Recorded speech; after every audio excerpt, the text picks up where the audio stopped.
Le ministre d'État aux Affaires étrangères, l'ambassadeur Adara Abara, a signé un protocole de paix autre avec le Centre international pour l'agriculture et les biosciences.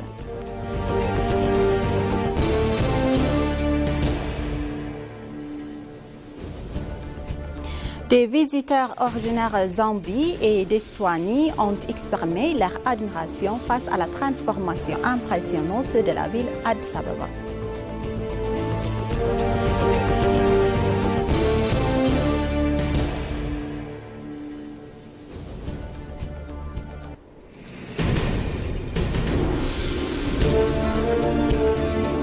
Bonjour chers téléspectateurs et bienvenue sur ABC, c'est notre journal d'aujourd'hui, du jeudi 19 mars 2026. C'est moi Samra Godado avec le journal. Restez avec nous. Le ministre d'État aux Affaires étrangères, l'ambassadeur Adara Abara, a signé un protocole d'accord paix autre avec le Centre international pour l'agriculture et les biosciences, organisation ouvrant dans le domaine de l'agriculture et de la protection de l'environnement en vue de l'ouverture de son bureau en Éthiopie.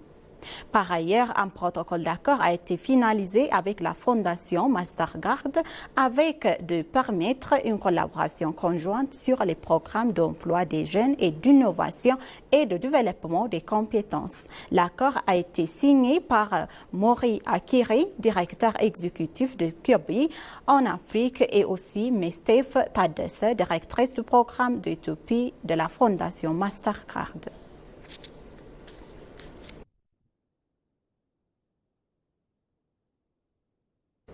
Le ministre d'État aux Affaires étrangères, l'ambassadeur Adara Abara, a eu un entretien hier à séparer avec Ali Akabar Razai, ambassadeur de l'Iran en Éthiopie, et Suleiman Kalraid de Haïi, ambassadeur de l'Irak en Éthiopie. Les échanges ont porté sur les moyens de consolider davantage les relations bilatérales, notamment à travers le renforcement de la coopération dans le domaine économique, commercial et d'investissement et d'emploi. Les parties ont échangé, examiné des opportunités concrètes de partenariat mutuellement bénéfiques. Par ailleurs, le ministre d'État et les deux diplomates ont discuté de la situation régionale, mettant en avant l'importance du dialogue comme l'AIV également pour le promouvoir la stabilité et la sécurité au Moyen-Orient.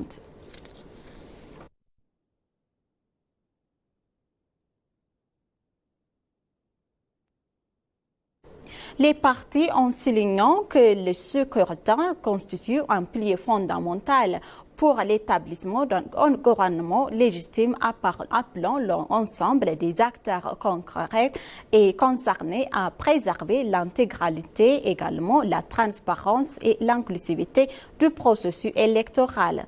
Des responsables de différentes formations ont confirmé à l'ENA qu'ils veillent scrupuleusement du respect du code de conduite électorale dans le but de promouvoir l'équité et de maintenir la stabilité tout au long de la période électorale. Zerioun Gabrak-Zawiel, président du Parti de l'Unité nationale éthiopienne, a mis en avant l'importance déterminante de ces élections et qualifié les éléments clés pour la consolidation nationale et le développement durable en Éthiopie. Il a également indiqué que son parti menait des préparatifs approfondis afin de contribuer à l'organisation d'un circuit également réussi et crédible qu'il considère comme une avancée majeure dans le renforcement de la gouvernance démocratique. Dans son côté, Nezanet Asso, président du Parti démocratique populaire de Wodlo, a insisté sur l'apport des technologies de l'amélioration du processus électoral en Éthiopie. Il a en outre également affirmé que des efforts soutenus sont en cours pour faire de ces scrutins un moment charnière.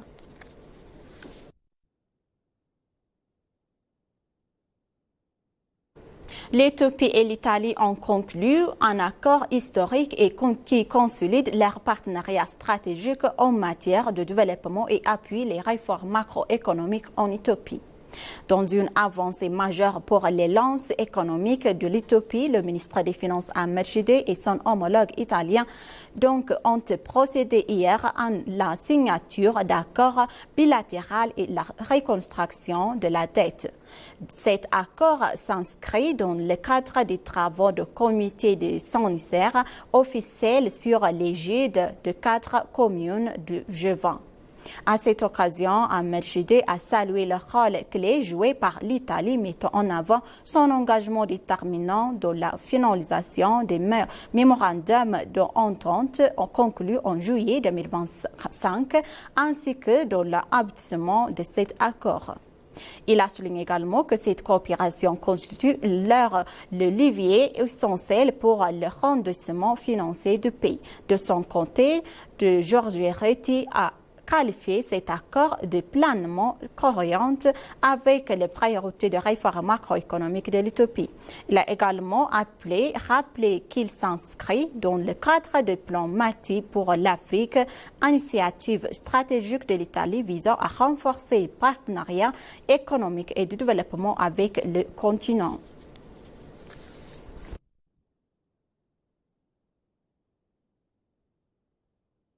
Le ministre des Finances Ahmed Shide s'est entretenu avec l'ambassadeur de Chine en Éthiopie, Shin Hai, ainsi qu'avec une délégation de la Banque d'import-export de Chine afin de discuter des questions économiques d'intérêt commun.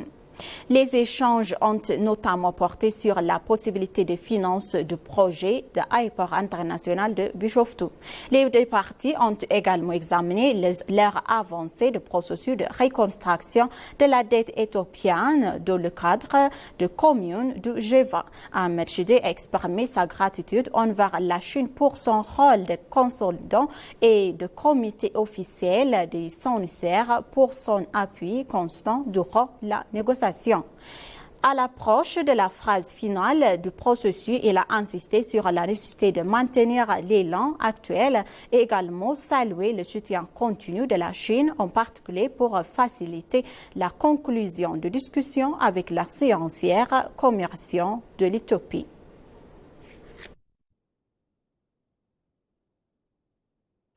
L'Éthiopie et la Russie redoublent leurs efforts pour approfondir la coopération dans le secteur agricole en mettant accent particulier sur le développement du commerce du café et amélioration de l'accès aux intrants agricoles essentiels. Le ministre de la Culture, Adissou Araga, a tenu des discussions avec les délégations russes dirigées par Maxime Margoshoev, vice-ministre de l'Agriculture de Fédération de la Russie. À l'issue de cette rencontre, le ministre a salué des échanges constructifs et orientés vers l'avenir, mettant en avant la volonté commune de renforcer les liens stratégiques entre les deux pays dans le domaine agricole. Selon lui, les discussions ont porté sur plusieurs axes prioritaires, notamment l'approvisionnement en intrants agricoles, le commerce du café et les oignons et de produits horticoles, ainsi que les mécanisations agricoles et les produits agrométiques, également le transfert de savoir-faire et des technologies. L'Éthiopie et la Russie, liées par les relations bilatérales de longue date, entendent désormais financer un nouveau cap en intensifiant la collaboration dans le secteur agricole.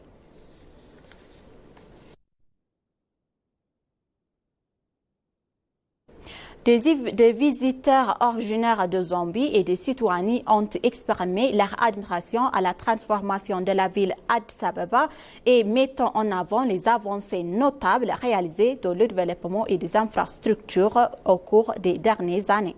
Dans un entretien accordé avec ENA, ils ont souligné l'ampleur et la rapidité du changement qui réduisent le visage de la capitale éthiopienne.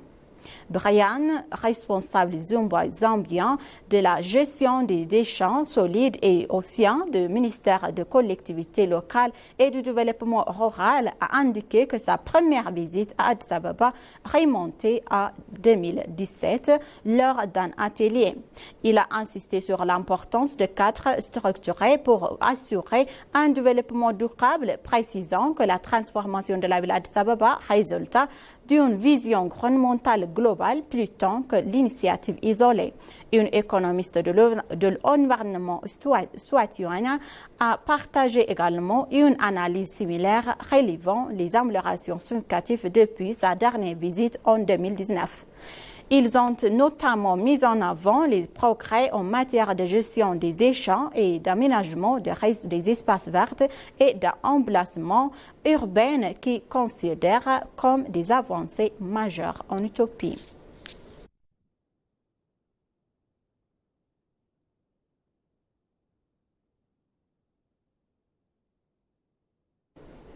Les femmes prouvent à l'Éthiopie leur détermination en durant des épreuves de la gérer et accomplissent leur devoir national sans jamais faiblir, et a déclaré la ministre de la Défense, l'ingénieur Aïcha Mohamed.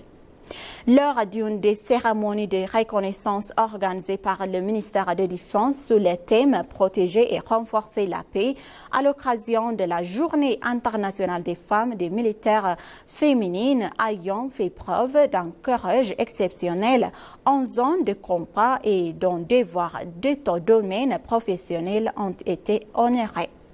Dans son discours, la ministre a déclaré que les militaires féminines ont démontré au monde que la féminité n'est pas un obstacle au sacrifice en conciliant maternité et métier des armes, compassion et détermination.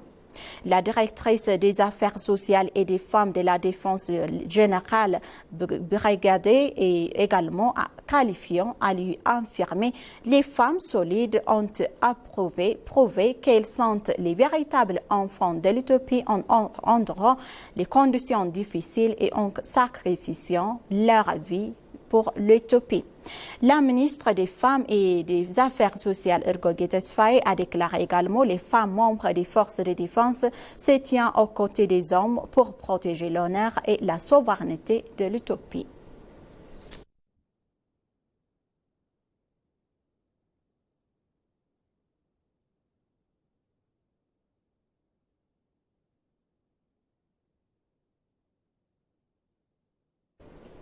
Chers téléspectateurs, maintenant je vous rappelle les titres principaux. Le ministre d'État aux Affaires étrangères, l'ambassadeur Adara Abara, a signé un protocole de paix autre avec le Centre international pour l'agriculture et les biosciences.